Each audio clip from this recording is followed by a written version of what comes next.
We're working equations in quadratic form, which means it looks like a quadratic equation, but instead of x's, you have functions. So we have a times f of x squared plus b times f of x plus c equals 0, quadratic form. So what we're going to do is solve by substitution. We're going to let z equals f of x and substitute z in.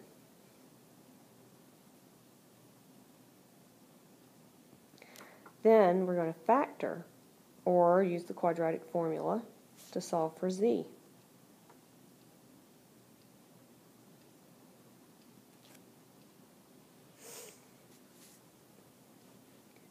You are going to substitute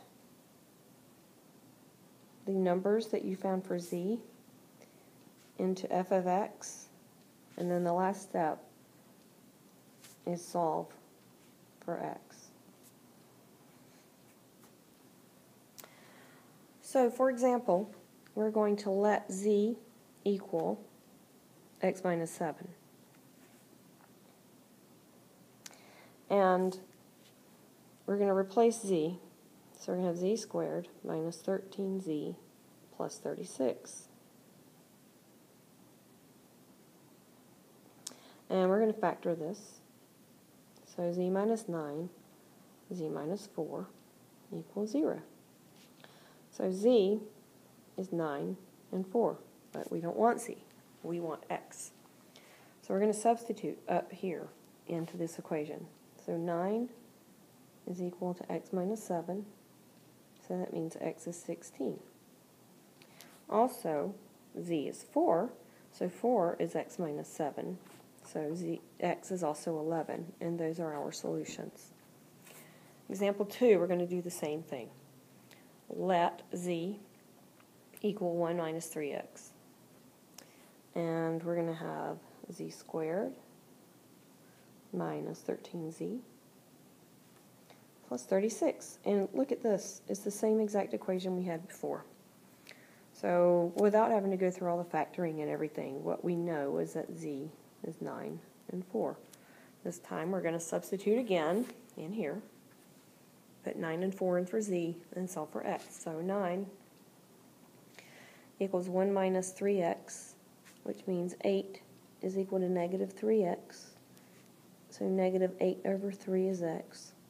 So that's one of them. And then we put 4 in. Subtract 1, which means x is also negative 1. So there's our two answers. Okay, last example. No, not last example, example 3. Look at this one. The x squared this time is going to be the z. So that leaves us with z squared minus 13z plus 36. And look, same problem as before. We know, since we've already worked the problem twice, that z is 9 and 4. So let's substitute. So z is equal to x squared. So if we take the square root of a number, there are two numbers that satisfy this, plus and minus 3. And then 4, we're going to take the square root of that, and plus and minus 2 is equal to x. So we have 4 answers, plus and minus 3, and plus and minus 2. Now if you notice, it's this middle term that I've been substituting for z. So z is equal to square root of x. But remember, I also need to replace x. So I'm going to square it. So z squared is equal to x. We're going to use that later.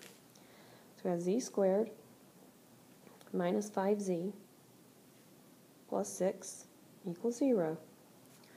So this is an easy factor, z minus 3, z minus 2.